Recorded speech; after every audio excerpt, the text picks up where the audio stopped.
আসসালামু আলাইকুম। কেমন আছেন সবাই? আশা করছি অনেক অনেক ভালো আছেন। কলেজ ডট এসির পক্ষ থেকে সবাইকে স্বাগতম জানাচ্ছি। আমি মোহাম্মদ রুবেল মিয়া। আজকে আমাদের আলোচনার মূল বিষয় হচ্ছে আমরা প্রিভিয়াস ভিডিওতে যে দেখিয়েছিলাম যে আমরা কিভাবে একটা সার্টিফিকেশন ক্রিয়েট করতে পারি এবং তার যেই বেসিক যে ফিচারগুলো আছে সেই ফিচারগুলো নিয়ে আমরা দেখেছিলাম। তো আজকে আমরা দেখব যে আমরা কিভাবে কোশ্চেন তৈরি করতে পারি বা কিভাবে সেকশন তৈরি করতে পারি, বা কিভাবে ওই সেকশন বা কোশ্চেনের এগেইনস্টে আনসারগুলো জেনারেট করতে পারি একটা সার্টিফিকেশনের আন্ডারে। সেই ইনফরমেশনগুলো আমরা আজকে জানবো। সো তার জন্য আমরা আগের ভিডিওতে যে সার্টিফিকেশন যেটা অলরেডি ক্রিয়েট করেছিলাম সেখান থেকেই আমরা শুরু করছি। সো আমরা যে সার্টিফিকেশনটা জেনারেট করেছিলাম সেটার নাম দিয়েছিলাম এবিসি সার্টিফিকেশন। আমরা এখান থেকেও যেতে পারি, বাট আমরা কাজের সুবিধার জন্য কোর্সেস থেকে সার্টিফিকেশনে চলে যাচ্ছি। সো আমরা এই সার্টিফিকেশনটা জেনারেট করেছিলাম যার নাম দিয়েছিলাম এবিসি সার্টিফিকেশন। এইখান থেকে ইডিটে চলে যাচ্ছি। দেন হচ্ছে আপনারা দেখতে পাচ্ছেন এইখানে দুইটা অপশন আছে যে কোশ্চেনের মধ্যে, একটা হচ্ছে অ্যাড এ কোশ্চেন আর একটা হচ্ছে add a section. Sorry. So এইখানে আমরা প্রথমে একটা অ্যাড সেকশন তৈরি করে নিব। সো আমরা যে সার্টিফিকেশন বা মডেল টেস্টটা তৈরি করছি, সো এইখানে আমরা দুইটা পার্ট নিচ্ছি, একটা হচ্ছে সিকিউ আর একটা হচ্ছে এমসিকিউ। সো সিকিউর জন্য আমরা একটা টাইটেল দিয়ে নিচ্ছি, যার জন্য আমরা অ্যাড এ সেকশনে ক্লিক করছি, না যার নাম দিচ্ছি আমরা প্রথমে এমসিকিউ। দেন হচ্ছে আমরা আরেকটা সেকশন ক্রিয়েট করব, যার জন্য আমরা অ্যাড এ সেকশনে ক্লিক করছি, নাম দিচ্ছি সিকিউ। সো দেখেন আমরা দুইটা সেকশন ক্রিয়েট করেছি, যা আমরা আমাদের কোর্সের ক্ষেত্রেও অ্যাড সেকশন ছিল বা কন্টেন্ট ছিল। এই ওইটার মতনই ঠিক অনেকটা এরকম যে আমরা কিভাবে সেকশন করতে পারি। সো এই এমসিকিউর আন্ডারে এখন আমরা চাচ্ছি একটা কোশ্চেন ডিফাইন করব, যার জন্য আমি কোশ্চেনে ক্লিক করছি, অ্যাড এ কোশ্চেনে। সো দেখেন আমি অ্যাড এ কোশ্চেনে ক্লিক করার পর এখানে আমার কোশ্চেনের নাম দিতে বলছে যে ক্রিয়েট সেকশন, সেকশন আর হচ্ছে কোশ্চেন। আমি কোশ্চেনের নাম দিলাম হচ্ছে কোশ্চেন 1। তো এখন দেখেন এইখানে কোশ্চেনের ক্ষেত্রে আমাদের একটা জিনিস মনে রাখতে হবে যে যেহেতু আমরা সার্টিফিকেশন জেনারেট করছি তার জন্য এখানে আমরা সিকিউ, এমসিকিউ, মাল্টিপল কোশ্চেন সব ধরনের কোশ্চেনই আমরা এখানে ক্রিয়েট করতে পারবো। বাট যদি সেটা শুধু কুইজ হতো তাহলে কিন্তু আমরা সেটা পারতাম না। যেহেতু আমি শুরুতে একটা কোশ্চেন জেনারেট করছি এমসিকিউ টাইপের, তার জন্য আমি মাল্টিপল কোশ্চেনের টাইপটা মাল্টিপল চয়েসই রাখছি। সো মাল্টিপল চয়েস হচ্ছে এই যে এইখানে। সো দেখেন এইখানে টাইপের মধ্যে কিন্তু অসংখ্য অপশন আছে। একটা হচ্ছে multiple time line, time box, যে এখানে হচ্ছে আমরা যারা স্টুডেন্ট আছে বা লার্নার্স আছে তারা হচ্ছে এখানে অনেকগুলা কোশ্চেন, অনেকটা কমেন্ট টাইপের কিছু লিখতে পারবে ব্রিফলি। সিঙ্গেল হলে সিঙ্গেলি কোনো একটা ডেসক্রিপশন সে বা বর্ণনা দিতে পারবে। দেন হচ্ছে নিউমেরিক্যাল হলে নিউমেরিক্যাল কোনো সংখ্যা সে দিতে পারবে। দেন হচ্ছে ডেট হলে ডেট টাইপের কিছু, টাইম হলে ডেট এন্ড টাইম হলে ডেট এন্ড টাইমের মতন। আর এখন যেহেতু আমরা এমসিকিউ টাইপের করছি তার জন্য এমসিকিউ টাইপ দিচ্ছি যে মাল্টিপল চয়েস।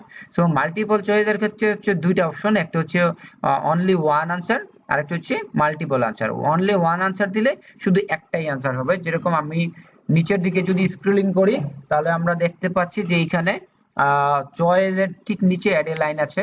সো আমি এখানে আনসারটা মানে এটা ধরে নিচ্ছি যে আনসার হচ্ছে এ, দেন হচ্ছে বি, দেন হচ্ছে সি। সো আমি তিনটা চয়েস অপশন দিচ্ছি, যার মধ্যে আমার রাইট আনসার হবে সাপোজ ধরে নিচ্ছি সি। সো দেখেন পাশাপাশি আমরা যেটা বলেছিলাম যেহেতু সার্টিফিকেশনের একটা নাম্বারিং সিস্টেম আছে, স্কোরিং, সো আমরা চাইলেই সেটাকে মার্কিংও করে দিতে পারি। এই কোশ্চেনের জন্য রাইট আনসার হলে সে হচ্ছে 2 মার্ক পাবে। সো দেখেন আমি এই জিরোতে ক্লিক করে এটাতে আমার মার্কটা, ডিজায়ার মার্কটা আমি বসাই দিচ্ছি। সো আমি চাইলে যদি মাল্টিপল আনসার দিতে চাই তাহলে মাল্টিপল আনসার আমি দিতে পারবো, তখন আমি মাল্টিপল অপশন আমার এখানে অ্যাভেলেবেল হয়ে যাবে, পাশাপাশি একের অধিক আমি আনসার দিতে পারবো। বাট আমরা যেহেতু মাল্টিপল আনসার না দিয়ে শুধু একটাই আনসার দিচ্ছি তার জন্য আমি একটাতেই ক্লিক করছি, মানে একটা আনসারই সে নিবে এট এ টাইমে। সো এখন আসছি পাশাপাশি যেই অপশনগুলো, সেটা হচ্ছে যে আমি যে মাল্টিপল কোশ্চেনটা তৈরি করেছি এটার জন্য আমি আলাদা করে চাইলে ডেসক্রিপশন এখানে দিতে পারবো। পাশাপাশি আরো কিছু অপশন আছে, যেরকম অপশনে যদি আমি ক্লিক করি যে এই যেই কোশ্চেনটা আমি তৈরি করেছি সেটা যদি আমি চাই ম্যান্ডেটরি করে দিতে, তাহলে ম্যান্ডেটরি অপশনটাতে আমি টিক মার্ক দিয়ে দিতে পারি।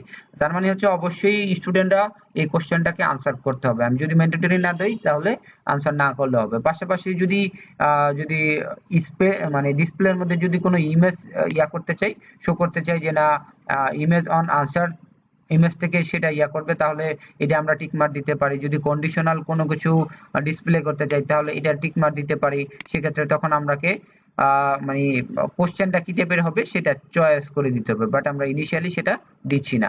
পাশাপাশি যদি শো কোনো কমেন্টস রাখি, সেটা মানে ইফ আদার্স প্লিজ স্পেসিফিক এরকম কিছু আমরা কমেন্টস বা মেসেজ এখান থেকে ডিফাইন করে দিতে পারি। বা কোশ্চেন টাইম লিমিটস আমরা এখান থেকে বলে দিতে পারি যে এইটার জন্য 1 মিনিট বা 30 সেকেন্ড এরকম টাইমিং। আমরা টাইমিং দিচ্ছি না, এটাকে জাস্ট খালি আমি ম্যান্ডেটরি করে দিচ্ছি, দিয়ে আমি সেভ এন্ড ক্লোজ করে দিচ্ছি। দেখেন আমার একটা কিন্তু কোশ্চেন এখানে জেনারেট হয়ে গেছে, যেটার নাম দিচ্ছি আমি কোশ্চেন 1। সো এই কোশ্চেনটাকে আমি ড্রাগ এন্ড ড্রপ করে এমসিকিউর আন্ডারে নিয়ে যাচ্ছি। ঠিক একইভাবে আমি যদি চাই আরেকটা কোশ্চেন আমি ক্রিয়েট করি সিকিউর আন্ডারে, যেখানে আমি হচ্ছে ব্রড কোশ্চেন টাইপের কিছু একটা লিখবো, সো আমি সেটাতে ক্লিক করছি। সো আমি অ্যাড এ কোশ্চেনে ক্লিক করলাম। সো এখানে আমি নাম দিচ্ছি হচ্ছে কোশ্চেন 2। সো এখন আমি হচ্ছে মাল্টিপল চয়েস না দিয়ে এখন আমি দিচ্ছি যে ব্রড কোশ্চেন, সে বিস্তারিত কিছু একটা লিখবে। সো এরকম আমি অপশন দিব। তার জন্য আমি মাল্টিপল লাইনেও দিতে পারি, সিঙ্গেল লাইনেও দিতে পারি। মাল্টিপল লাইন দিলে সে কিছু একটা লিখতে পারবে। সো এখানে কিন্তু তখন আনসারিং এর অপশন আসবে না। একইভাবে ডেসক্রিপশন চাইলে দিতে পারবো, অপশনের থেকে ম্যান্ডেটরি চাইলে করতে পারবো। আমি ম্যান্ডেটরি করছি না, সেভ এন্ড ক্লোজ করে দিচ্ছি। সো আমার দুইটা কোশ্চেন এখানে ক্রিয়েট হয়ে গেছে, একটা এমসিকিউর আন্ডারে আর একটা হচ্ছে সিকিউর আন্ডারে। এখন আমি সেভ করে দিচ্ছি। এখন আমার এটা হয়ে গেল, আমার টোটালি সেভ। আমার দুইটা কোশ্চেন তৈরি করা ঠিক একইভাবে আমাদের যতগুলা কোশ্চেন আছে আমরা এখান থেকে ক্রিয়েট করতে পারবো। এখন এই যে কোশ্চেনটা আমি তৈরি করেছি, এখন আমি চাইলে সেটাকে আমি স্টুডেন্টের সাথে শেয়ার করতে পারি। সো আমি শেয়ারে ক্লিক করে দিলে তখন স্টুডেন্টরা এটার মাধ্যমে আনসারিং করতে পারবে। সো আপনাদের বোঝার সুবিধার জন্য আমি একটু শেয়ার মানে কপিতে ক্লিক করছি, এখান থেকে লিঙ্কটা কপি করে নিলাম, আমি পাশের ট্যাবে ওপেন করছি, যে দেখার জন্য আসলে আমার ভিউটা কিরকম আসে, যে আসলে ঠিক মতন আসছে কিনা। সরি, আমি আবারও একটু রিলোড দিয়ে নিচ্ছি। সো এইখানে টেকনিক্যাল একটু প্রবলেমের কারণে শো করছে না। আমরা অন্য আরেকটা অপশন থেকে যদি বা অন্য একটা কোর্স থেকে যদি ভিউটা অ্যাট এ গ্ল্যান্সে দেখতে চাই, তাহলে আপনাদের দেখাই একটু, তাহলে আপনাদের বুঝতে সুবিধা হবে। তার জন্য আমি আমাদের college.ac-র যে ওয়েবসাইটটা আছে সেখানে চলে গেলাম। সেখান থেকে আমি যে কোনো একটা কোর্সে চলে যাচ্ছি। আমি এই কোর্সটাতেই চলে যাচ্ছি। সো এখানে দেখেন আমাদের আমরা মডেল টেস্ট তৈরি করেছিলাম। সো মডেল টেস্টের আন্ডারে আমার অলরেডি এইটা ডিফাইন করা আছে যে আমি এটার জন্য পার্টিসিপেন্ট অ্যাটেন্ড করেছিলাম। সো এখান থেকে অ্যাট এ গ্ল্যান্সে যখন আমি পার্টিসিপেন্ট অ্যাটেন্ড করব তখন আমি এখান থেকে ডাউনলোডের অপশনটাও দেখতে পারবো। আর যদি আমি পার্টিসিপেন্ট অ্যাটেন্ড না করে থাকি তখন অ্যাট এ গ্ল্যান্সে আমাকে দেখাবে যে না এই মডেল টেস্ট বা এই কুইজে সার্টিফিকেশনের আন্ডারে অপশনগুলা কিভাবে আসতেছে। সো এইখানে একটা জিনিস মনে রাখতে হবে যে যদি আমরা এমসিকিউ টেবার দেই তাহলে মাল্টিপল চয়েস দিতে পারি বা টাইম মানে ডেট এন্ড টাইম অন্য অপশনগুলো। আর যদি সিকিউ টাইপ বা ব্রড কোশ্চেন দেই তাহলে আমরা সেগুলা এখান থেকে মাল্টিপল টেক্সট বক্স বা সিঙ্গেল টেক্সট বক্সের মাধ্যমে সেগুলাকে দেখাইতে পারি। সো এই ছিল আমাদের সার্টিফিকেশন নিয়ে বিস্তারিত। তারপরেও যদি আপনাদের কোনো সমস্যা থাকে বা বুঝতে অসুবিধা হয় তাহলে সেই জিনিসগুলো আমাদেরকে অবশ্যই জানাবেন। আর এডিশনালি লাস্ট একটা পয়েন্ট আমি একটু মিস করে গিয়েছি, সেই জিনিসটা একটু আপনাদের দেখিয়ে দিচ্ছি যে আমি যেই সার্টিফিকেশনটা ক্রিয়েট করেছি সেই সার্টিফিকেশনটাকে আমি কোর্সের মধ্যে কিভাবে অ্যাড করতে পারবো, যেটা আমি আমার প্রিভিয়াস ভিডিওর মধ্যে আমি দেখেছিলাম যে আমরা একটা সার্টিফিকেশনকে কোর্সের মধ্যে অ্যাড করতে চাই। তার জন্য আমি কোর্স থেকে কোর্সেসে চলে যাচ্ছি, আমি এই কোর্সে অ্যাড করব। তার জন্য এই কোর্সে ক্লিক করছি, টেস্ট কোর্সে এডিট দিলাম। দেন হচ্ছে অ্যাড এ সার্টিফিকেশন। সো সার্টিফিকেশনের টাইটেল আমি যে কোনো একটা দিচ্ছি, এপিএসসি বা টেস্ট কিছু একটা আমি দিলাম, দিয়ে দেখেন এখান থেকে আমি যেই সার্টিফিকেশনটা ক্রিয়েট করেছি, আমি একটু আগে যেটা আগে ক্রিয়েট করেছিলাম সেটার নাম দিয়েছিলাম স্যাম্পল টাইপের কিছু একটা, যে এবিসি সরি যে এবিসি সার্টিফিকেশন দিয়েছিলাম, আমি এটাকে জাস্ট খালি চিনাই দিছি। দেন হচ্ছে সেভ এন্ড ক্লোজ। তার মানে হচ্ছে আমি আমাদের কোর্সেস থেকে যে সার্টিফিকেশনটা ক্রিয়েট করেছি সেই সার্টিফিকেশনটা হচ্ছে আমাদের কোর্সের মধ্যে এসে আমি কোথায় চাচ্ছি সেটাকে অ্যাড করে দিলে বা চিনাই দিলেই আমার হয়ে যাচ্ছে। আমি যদি চাই যে না এই সার্টিফিকেশনটা আমি চ্যাপ্টার 1 এর আন্ডারে নিব তাহলে নিতে পারি, 2 এর আন্ডারে নিব সেটাও নিতে পারি, বা এইটা একই টাইমে আমার চ্যাপ্টার 3 তেও থাকবে, 2 তেও থাকবে, তাহলে আরেকটা আমি অ্যাড করতে পারি, যে নাম দিচ্ছি শুধু টেস্ট দিয়ে আমি এটাকে চিনাই দিতে পারি। বাট অবশ্যই আমরা সেক্ষেত্রে অ্যাট এ টাইমে একটা সার্টিফিকেশন দুইটা চ্যাপ্টারের জন্য অবশ্যই দিব না, কোশ্চেনগুলো অবশ্যই ডিফারেন্ট থাকবে।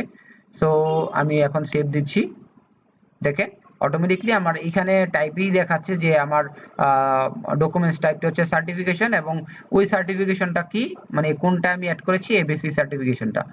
সো এই হচ্ছে আমাদের ওভারঅল বিস্তারিত। আজ এই পর্যন্তই। নেক্সট ভিডিও দেখার আমন্ত্রণ জানিয়ে সবাইকে আজকের মতো এখানেই শেষ করছি। ধন্যবাদ। সালামু আলাইকুম।